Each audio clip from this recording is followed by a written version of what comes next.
भक्तजनों, माताओं, बहनों, सादर जय श्री कृष्ण। हमारे YouTube चैनल में आप सभी का बहुत बहुत स्वागत है। मैं हूं आपके साथ आचार्य धर्मेंद्र शास्त्री। सबसे पहले आपको और आपके पूरे परिवार को पौष पूर्णिमा की बहुत बहुत शुभकामनाएं एवं बधाइयां।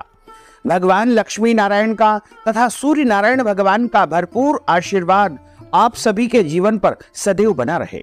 आप सभी सुखी रहें, स्वस्थ रहें, व्यस्त रहें, मस्त रहें, निरंतर उन्नति तथा प्रगति को प्राप्त करते रहें। आज हम आपको बताने जा रहे हैं कि पौष पूर्णिमा के अवसर पर झाड़ू का एक उपाय यदि आप करेंगे तो आपके घर में स्थिर लक्ष्मी, अखंड लक्ष्मी की प्राप्ति हो जाएगी तथा आपके घर की दरिद्रता हमेशा हमेशा के लिए समाप्त हो जाएगी।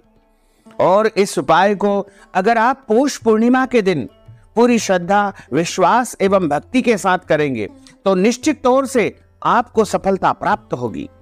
वैसे तो पूर्णिमा तिथि प्रत्येक माह में आती है, लेकिन कुछ पूर्णिमाएं ऐसी रहती है जिनका विशेष महत्व होता है। इसी में से एक पूर्णिमा है जिसे पौष पूर्णिमा कहा जाता है तथा इसे शाकंभरी पूर्णिमा के नाम से भी जाना जाता है। और इस दिन माघ स्नान भी आरंभ होता है और इसी दिन सभी को पौष पूर्णिमा मनाना चाहिए। इसी दिन से माघ स्नान प्रारंभ होगा। पौष पूर्णिमा से माघ महीने का स्नान आरंभ हो जाता है, जो कि माघ पूर्णिमा के दिन संपन्न होता है। कई भक्तजन, माताएं, बहनें पौष की जो एकादशी आती है शुक्ल पक्ष की, तब से लेकर के माघ स्नान आरंभ कर देते हैं। लेकिन अधिकतम जो भक्तजन, माताएं, बहनें होती है वो पौष माह की पूर्णिमा से ही माघ स्नान आरंभ करते हैं और इसी दिन से कल्पवास भी आरंभ होता है। तीर्थराज प्रयागराज में एक माह का जो कल्पवास होता है, जो कि माघ महीने में होता है, वह पौष पूर्णिमा से ही प्रारंभ हो जाएगा। क्योंकि गोस्वामी तुलसीदास जी ने कहा है कि माघ मकर गत रवि जब होई, तीरथ पतहि आव सब कोई। माघ महीने में जब सूर्य देवता मकर राशि में प्रवेश करते हैं तो ऐसे शुभ समय में समस्त देवता देवलोक से आकर के पृथ्वी लोक पर तीर्थराज प्रयागराज में गंगा, यमुना, सरस्वती के संगम स्थल पर त्रिवेणी पर आकर के स्नान करते हैं। इसीलिए भक्तजन महान पुण्य फल की प्राप्ति के लिए तीर्थराज प्रयागराज में जाकर के एक माह का कल्पवास करते हैं। तो अगर आप कल्पवास करना चाहते हैं तो आपको प्रयागराज जाकर के वहां पर एक माह का कल्पवास करना चाहिए। और यदि आप अपने घर में ही तीर्थ जल से स्नान करते हैं, पूर्णिमा के दिन सुबह जल्दी उठ करके अपने नहाने की पानी की जो बाल्टी होती है उसमें गंगा, यमुना, सरस्वती, नर्मदा जी, गोदावरी जी, जो भी तीर्थ का जल है उसको डाल करके उसमें थोड़े से काले तिल डाल करके उस जल से आपको स्नान करना चाहिए। और स्नान करने के बाद सूर्य भगवान को जल अवश्य अर्पित करें, क्योंकि पौष पूर्णिमा भगवान सूर्य नारायण को समर्पित पूर्णिमा मानी जाती है। भगवान सूर्य नारायण का परम प्रिय दिन होता है पौष पूर्णिमा। और इस दिन चंद्रमा अपनी संपूर्ण कलाओं से युक्त होकर के पृथ्वी पर जो है आगमन होगा और भगवान चंद्रदेव के साथ इस दिन सूर्य देव का पूजन किया जाएगा। सुबह जल्दी उठ करके स्नान करें, सूर्य भगवान को जल चढ़ाएं और उसके बाद में यदि आप माघ स्नान आरंभ करते हैं तो माघ स्नान का संकल्प आपको धारण करना चाहिए। माघ के महीने में पूरे एक माह जो भी भक्तजन सूर्योदय के पहले स्नान करते हैं उनको महान पुण्य फल की प्राप्ति होती है। सूर्योदय के पूर्व स्नान करके भगवान का पूजन अर्चन करें। और माघ स्नान यदि करते हैं तो आप चाहे तो एक समय भोजन करके भी व्रत धारण कर सकते हैं, अन्यथा फलाहार करें। लेकिन ध्यान रखें, माघ के महीने में यदि आप माघ स्नान का संकल्प धारण करते हैं तो आपको दाढ़ी, कटिंग, शेविंग और शरीर के अंग के कोई भी बाल काटना अथवा कटवाना नहीं चाहिए। ब्रह्मचर्य व्रत का पालन करते हुए शुद्ध और सात्विक वस्तुओं का भोजन करना चाहिए।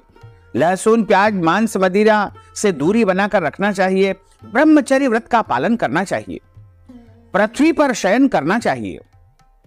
और आप जो है चाहें तो फलाहार करके भी माघ महीने का व्रत कर सकते हैं, अथवा एक समय शुद्ध और सात्विक भोजन करके भी आप माघ महीने के नियमों का पालन कर सकते हैं।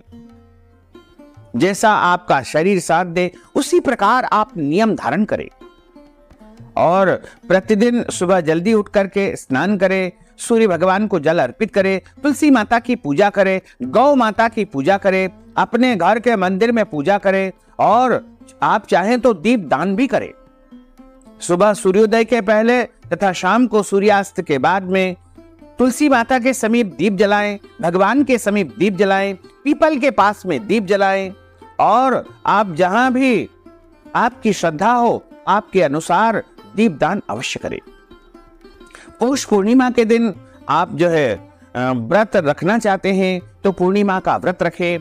पूर्णिमा बहुत पुण्यदायी होती है।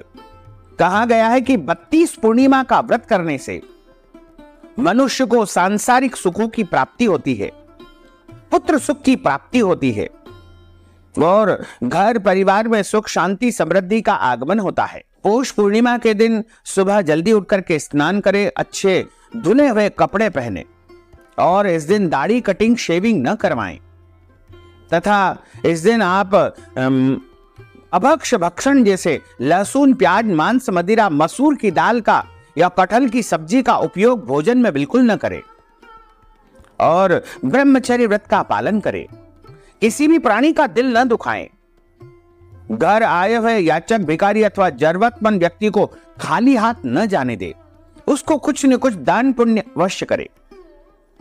ब्राह्मण को बुला करके उनके मुखारविंद से सत्यनारायण भगवान की कथा का श्रवण करे, और ब्राह्मण को भोजन करवाएं, उनको दक्षिणा प्रदान करे, अन्न दान देवे, वस्त्र दान देवे, कंबल का दान करे, और जो भी आपकी श्रद्धा हो, हैसियत है, उसके अनुसार आपको पौष पूर्णिमा के दिन दान पुण्य अवश्य करना चाहिए, क्योंकि इस दिन किया गया दान आपको अक्षय पुण्य फल को प्रदान करने वाला होगा।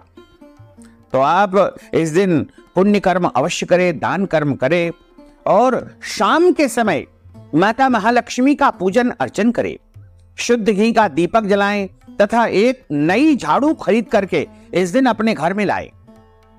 और यदि नई झाड़ू नहीं खरीद करके ला सकते हैं तो जो पुरानी झाड़ू जिसका आप नियमित रूप से उपयोग करते हैं उसी को शुद्ध जल से पवित्र कर लेवे, और उसके बाद उस झाड़ू का विधिवत पूजन करें।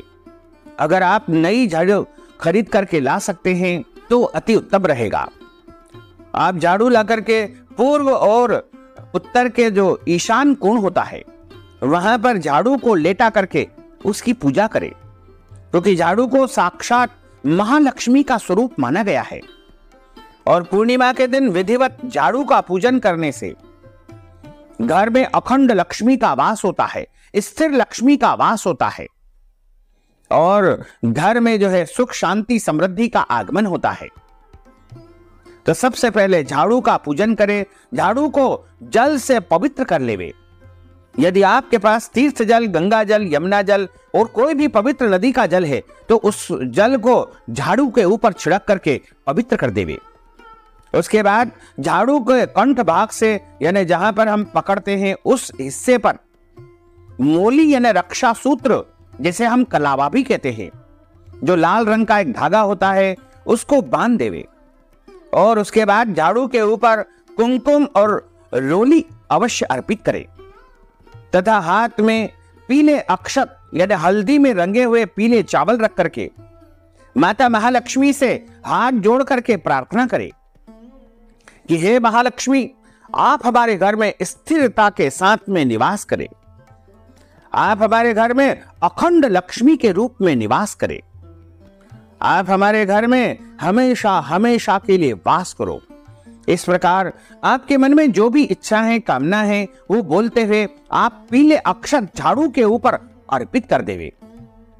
और उसके बाद शाम के समय जब सूर्यास्त हो जाए तो एक पीले रंग का कपड़ा झाड़ू के ऊपर ढक देवे, और ढकने के बाद में सुबह, अगले दिन सुबह यानी पूर्णिमा के अगले दिन 7 जनवरी को सुबह जल्दी उठ करके स्नान करके और हाथ जोड़ करके पुनः झाड़ू के ऊपर से कपड़ा हटा देवे। यदि इस उपाय को आप पूरी श्रद्धा और भक्ति के साथ करेंगे तो निश्चित तौर से आपके घर में अखंड लक्ष्मी का, स्थिर लक्ष्मी का निवास होगा और आपके घर में रुपये पैसों की, धन दौलत की कभी भी कमी नहीं आएगी। इस उपाय को आप प्रत्येक पूर्णिमा को भी कर सकते हैं, क्योंकि पूर्णिमा तिथि भगवान लक्ष्मी नारायण की परम प्रिय तिथि होती है और इस दिन चंद्रमा अपनी संपूर्ण कलाओं से युक्त होकर के पृथ्वीवासियों को दर्शन देने आते हैं। तो भक्तजनों, माताओं, बहनों, अगर आप पौष पूर्णिमा के निमित्त दान पुण्य करना चाहते हैं, दक्षिणा दान देना चाहते हैं, वस्त्र दान करना चाहते हैं, गौ दान करना चाहते हैं, अन्नदान करना चाहते हैं, तिल का दान करना चाहते हैं, या कोई भी दान पुण्य यदि आप पौष पूर्णिमा के निमित्त करना चाहते हैं तो आप हमारे पेटीएम के माध्यम से, गूगल पे के माध्यम से, फोन पे के माध्यम से अथवा अकाउंट नंबर के माध्यम से नगद राशि पहुंचा करके पौष पूर्णिमा का संपूर्ण पुण्य लाभ प्राप्त कर सकते हैं। साथ ही आपसे अनुरोध है कि हमारे इस ज्ञानवर्धक वीडियो को अधिक से अधिक लोगों को शेयर करिएगा, लाइक करिएगा, कमेंट करिएगा और यदि अभी तक आपने सब्सक्राइब नहीं किया है तो अभी और इसी समय सब्सक्राइब अवश्य कर लीजिए। आपको और आपके पूरे परिवार को सादर जय श्री कृष्ण, सादर धन्यवाद।